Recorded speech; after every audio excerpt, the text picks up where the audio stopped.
할렐루야.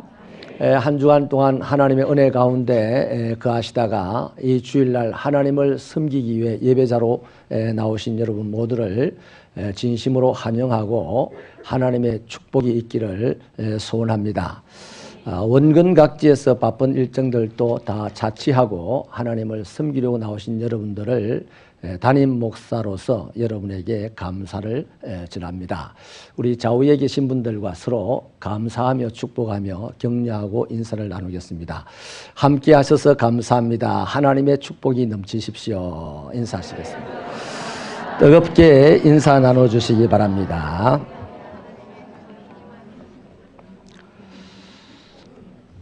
부모는 자식을 낳은 것으로 자기 일을 끝내지 않습니다. 이제부터 아기의 양육을 위하여서 이전보다 더 열심을 냅니다. 그래서 자식의 몸이 조금 자라나는 것을 보면서 매우 흡족해 하지요. 거기다가 그 커가는 자식이 점점 성숙해지고 몸이 다 자랐을 때 그의 인격과 성품도 아주 성숙해지게 된 것을 보게 되면 지나간 날에 아버지 어머니로서의 수고는 다 잊어버리고 만족하고 기쁨으로 충만하게 된 것이죠. 그 자식이 아버지 어머니의 수고로 말미암는 양육을 받아서 아주 좋은 성품으로 살게 되면 그 지역과 사회에서 큰 인물이 될 것은 자명하고, 그가 그렇게 되기까지 된 것을 돌아보면서 아버지 어머니에게 이렇게 고백을 할 것입니다. 아버지 어머니의 은혜에 감사합니다. 그럴 거예요. 오늘 본문은 아브라함이 처음으로 하나님을 만나게 되는 이야기입니다. 아브라함에게 무엇이 하나님의 은혜인지를 찾아보고 그것을 우리의 신앙에도 적용을 해본다면 우리는 아브라함의 복을 동일하게 누리는 자가 될 줄로 믿습니다. 하나님의 무엇이 아브라함에게 은혜였을까요? 첫째는요, 자격 없는 자를 부르신 것이 은혜입니다. 우리 1절 말씀을 같이 힘차게 읽어보시겠습니다. 시작. 여호와께서 아브라함에게 이르시되 친척과 아버지의 집을 떠나 내가 내게 보여줄 땅으로 가라. 하나님이 아브라함을 선택하여 부르신 목적이 2절, 3절에 잘 나타나 있죠. 큰 민족이 되게 하시려고 선택을 하고 불렀습니다. 이름을 장대하게 하시려고 선택을 하셨고 불러주셨습니다. 또 복이 되어서 땅의 모든 족속에게 복을 나눠주는 사람이 되게 하시려고 아브라함을 선택하고 부르셨습니다.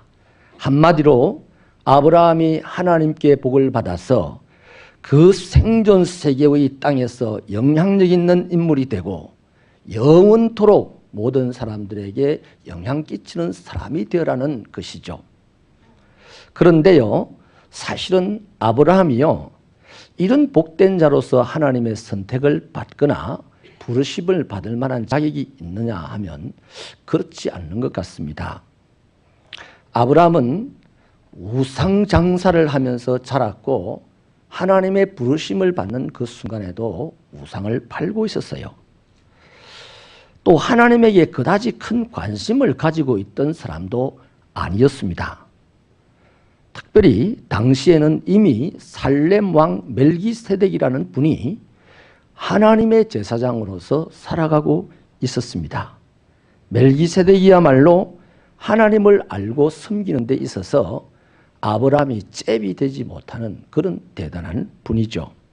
그런데 하나님께서는 아브라함을 부르시고 선택을 하셨습니다.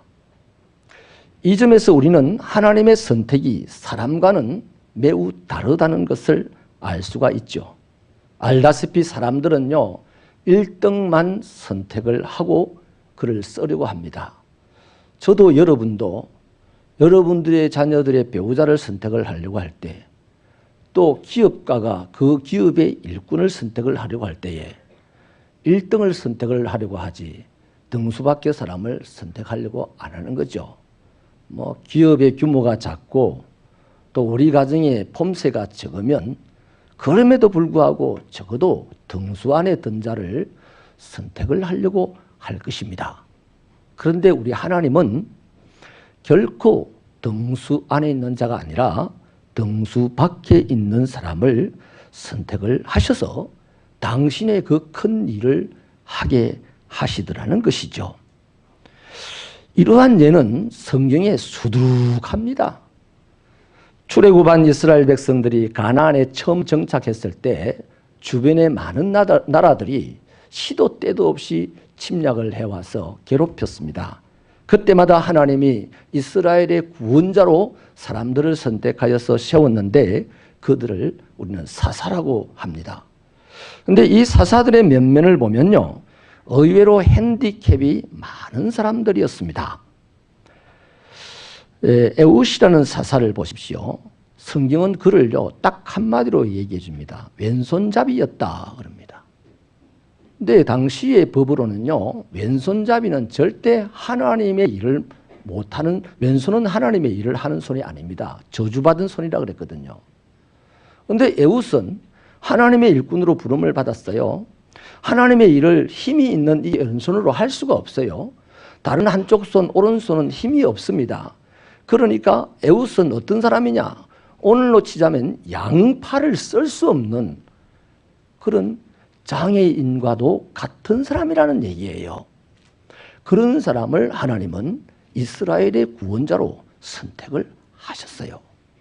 많은 사람들이 그 당시에 이해가 안 된다 했을 겁니다. 때로는 비난하고 협조도 안 했을 거예요.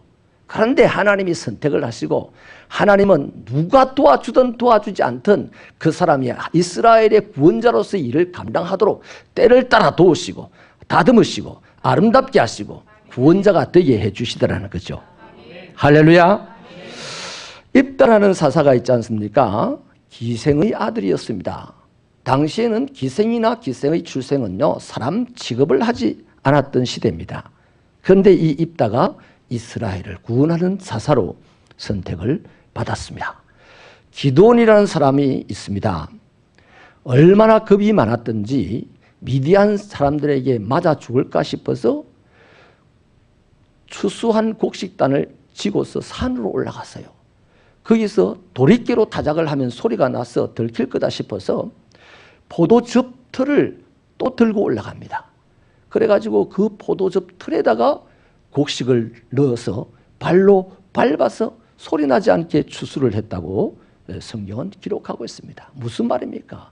겁이 많아도 엄청나게 많은 사람이라는 것이죠. 여러분, 어느 누가 이런 사람들을 자신의 지도자로 세우겠어요? 그런데요, 하나님은 이들을 이스라엘의 구원자로 선택하시고 세우더라는 겁니다.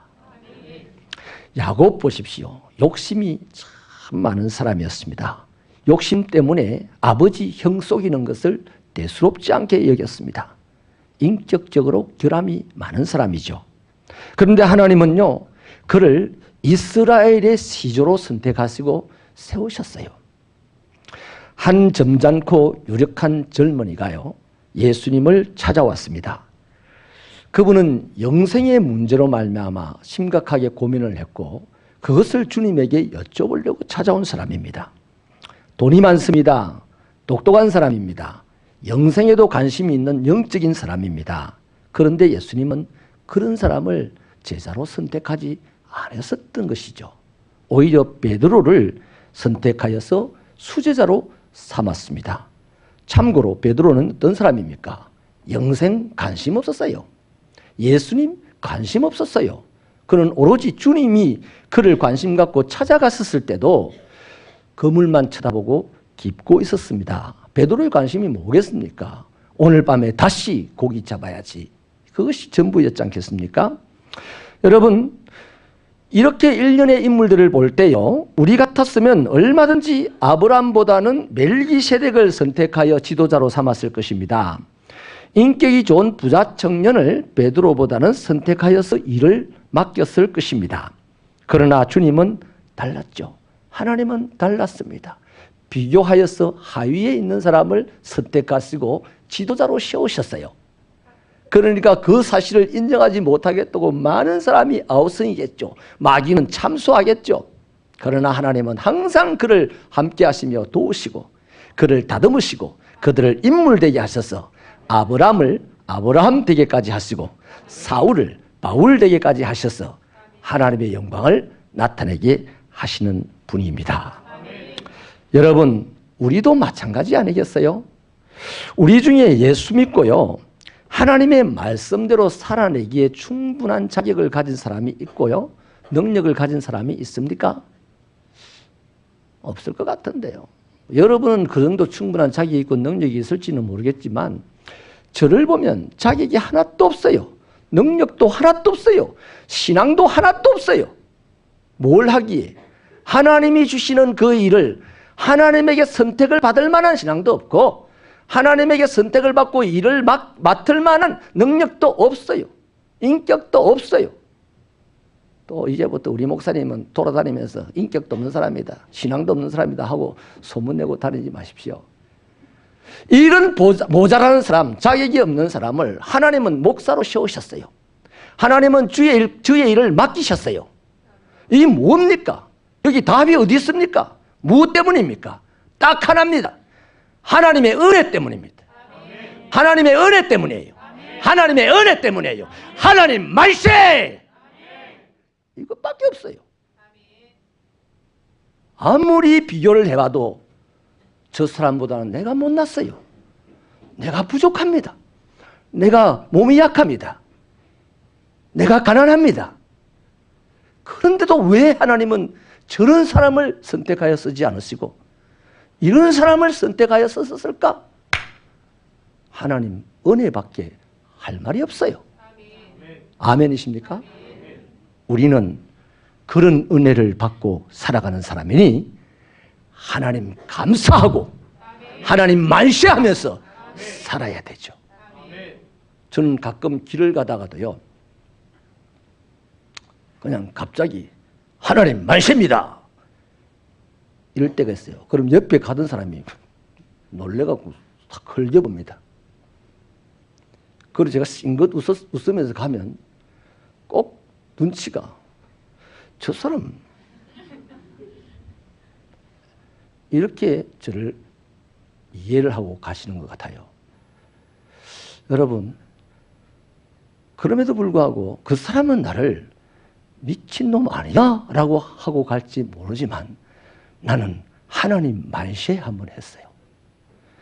대한민국이 일본에서 해방되고 독립된 것만 해도 좋아가지고 목숨을 걸고 대한독립 만세 외치는데 세상에 온 세상과 온 인류를 해방시키는 그 하나님 은혜를 입고 살아간다고 하는 우리가 평생 동안 하나님 말세도 한번 못하고 속으로만 하나님은 대단하신 분이야, 하나님은 은혜로운 분이야 라고 살아가는 우리가 하나님 크기에 비하면 너무나 손톱 밑에 먼지만큼 작다는 것에 있어서 우리 크게 하나님의 은혜를 인정한다면 하나님께 감사하며 감사가 넘치는 인생, 감사가 넘치는 교회 만들어 가시는 하나님의 자녀들 되시기를 축원합니다. 축원합니다. 두 번째는요, 무엇이 아브라함에게 은혜였느냐? 완전하지 못한 자를 축복해 주신 것이 하나님의 은혜였습니다. 우리 7절 상반절을 같이 읽겠는데요, 주리라 하신지라까지 힘차게 읽어보십시다. 시작. 여호와께서 아브라함에게 나타나 이르시되 내가 이 땅을 내 자손에게 주리라 하신지라. 아멘. 아브라함은 하나님의 부르심을요 1절부터 3절 말씀으로 들었어요. 4절은 하나님의 이 말씀에 대하여서 안응한 아브라함의 모습입니다. 이에 아브라함이 여호와의 말씀을 따라갔다라고 전하죠. 그런데요, 사실은 아브라함이 하나님의 말씀에 제대로 순종했느냐? 그렇지 못했습니다. 하나님은 아브라함에게 본토와 친척과 아비의 집을 떠나라고 하였습니다. 고향을 떠나라고 했고 친척을 떠나라고 했고 아버지를 떠나라고 하였죠. 그러나 아브라함은 친척인 롯을 데리고 떠났습니다. 어찌 보면 하란까지는 아버지도 함께 같이 갔었습니다. 또 하란은 하나님이 택하시고 지도한 장소가 아닙니다. 그런데 그 하란에서 한동안 머물렀어요. 자, 아버지와 조카를 데리고 하란에서 머뭇거렸다. 이것은 하나님의 요구에 대한 완전한 순종이 못 되는 거죠. 대부분을 순종을 못했다는 것이죠. 그런데 하나님은 아브라함의 이런 부족함을 책망하지 않으셨어요. 비록 아브라함의 순종이 부족했지만 분명한 것은 하나님의 말씀을 따라 늦었어도 가나안까지 왔다는 점입니다. 하나님은 바로 이 점을 축복하신 거예요. 7절 상반절을 한 번 더 힘차게 읽어보십시다. 시작. 여호와께서 아브라함에게 나타나 이르시되 내가 이 땅을 내 자손에게 주리라 하신지라. 이었고 가나안 땅에 도착했을 때요, 하나님은 이 땅을 내 자손에게 주리라고 축복을 하셨죠. 여러분, 우리의 눈으로만 봐도요, 아브라함의 부족한 점이 여러 가지가 보였습니다. 그렇다면 하나님의 눈에는 오직 많이 보이겠습니까? 그러나 하나님은 아브라함을 보시고요, 이런 아브라함의 일련의 행태들을 보시고 친척을 떠나라는데 롯을 데리고 왔습니다. 아버지를 떠나라고 했는데 아버지를 하란까지 데려왔습니다. 가나안 땅, 지시한 땅으로 가라고 했는데 가나안 땅으로 바로 가지 않으려고 하란에서 오랫동안 머뭇거렸습니다. 이런 것을 다 낱낱이 보셨을 하나님이십니다. 그런데 하나님은 가나안 땅에 도착한 그 아브라함에 대하여서 왜 지체했어? 왜 롯을 데리고 왔어? 넌 내 말에 제대로 순종을 하지 않는군. 그러므로 난 너에게 복을 줄 수가 없어. 라고 할 법도 하잖아요. 우리 같으면 그렇지 않겠습니까? 그런데 하나님은 그러지를 않았어요. 책임을 묻지 않았습니다. 책망하지도 않았습니다. 하나님은 어떤 분이십니까? 아브라함이 잘못한 10가지를 보시는 분이 아니고 아브라함이 잘하는 한 가지 보고 거기에다가 막 부어주시는 분이 하나님이시라는 겁니다. 저와 여러분이 믿는 하나님이 바로 그런 분이십니다. 우리도 하나님을 닮으시기를 바랍니다. 우리는요, 조금만 내 마음에만 안 들어도요, 입이 그냥 나팔처럼 튀어나가지고 그 사람을 비난합니다. 그래서 나팔을 분다 그러죠. 또 눈은요, 면도날처럼 예리해져 가지고요, 사람을 그냥 눈살로 죽입니다. 내 마음에 조금만 안 들어. 그 사람이 잘했다 잘못했다를 떠나서 내 마음에 조금만 안 들어도 그래. 그 만약에 그 사람이 잘못하고 실수해서 나에게 무슨 해를 끼쳤다, 나를 억울하게 했다, 내 자존심을 상했다, 그러면 그 사람은 죽을 때까지 그냥 달려들고 싸우는 거죠. 우리 그렇습니다. 하나님의 사람들은 그렇지 않게 되기를 주님의 이름으로 축원합니다. 하나님은요, 자기에게 잘못한 그 하나님의 자녀들, 하나님에게 선택받은 자가 그 이후의 세상을 살아가면서 하나님에게 잘못한 10가지를 보시는 하나님이 아니라 그 중에도 잘하는 한 가지를 보시는 하나님이시오, 그 잘하는 거기에다가 만복을 주시는 분이 하나님이시다 하는 것입니다. 할렐루야. 예수님 한번 보십시다. 예수님이 붙잡혀서 제사장의 뜰에서 희롱을 받고 있었습니다. 그때 베드로는 거기까지 따라갔었어요. 그런데 잠시 후에 예수님을 부인하고 도망을 갔습니다. 어젯밤에 베드로가 뭐라고 했는지 아십니까? 예수님을 붙잡고 항변했습니다. 예수님을 책망하듯이 말했습니다. 뭐라고 했냐면, 당신에게 이런 일이 일어날 수가 없습니다. 당신이 체포당하도록 하지 않을 것이며 당신이 죽음당하도록 하지 않을 것입니다. 내가 있지 않습니까? 뭐 이런 식으로 한 거예요.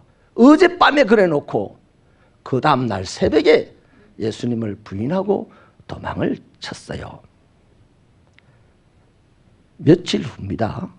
며칠 후에는 예루살렘 성 안에서 부활하신 예수님을 만났습니다. 그런데도 믿기지 않았던지 아니면 너무 두려웠던지 예루살렘을 빠져나갑니다. 뭐라고 하고 빠져나가는지 압니까? 예수님이 안 믿어진다, 지금 오늘 이 상황이 너무 두렵다, 이런 말 안 해요. 이분이 뭐라고 말하냐면, 나는 고기 잡으러 갈래 하면서 갈릴리로 가버렸어요. 이런 베드로였습니다. 다시 말하면 지난 3년 동안 예수님과 함께 했던 생활 다 접어버려. 쓸데없어. 이제는 난 고기 잡고 살래. 이런 거죠. 여러 번 예수님을 배신한 셈입니다. 그러나 예수님은 베드로보다 갈릴리에 먼저 가셨습니다. 그래서 베드로를 갈릴리 바다에서 만난 그 장면을 보십시오. 고기를 한 마리도 잡지 못하고 이른 아침을 맞이했을 때 예수님이 베드로를 부릅니다. 그 베드로에게 말씀하시기를, 야, 너 왜 날 부인했어? 왜 날 배신하고 도망갔어? 그래놓고 네가 나에게 수제라고 사라고? 그래놓고 큰 나라가 오면 뭐 큰 자리를 차지한다고, 다른 사람이 큰 자리 차지하는 것을 기분 나쁘다고 소리쳤지? 이런 식으로 베드로를 비난하거나 베드로를 책망하지 않았습니다. 딱 한 가지 말했습니다. 바요나 시몬아, 너는 나를 사랑하느냐? 그러자 베드로가, 주님, 내가 주님을 사랑하는 것을 주님이 아십니다. 그것도 검증하려고도 안 했습니다. 그래, 내 양을 먹여라.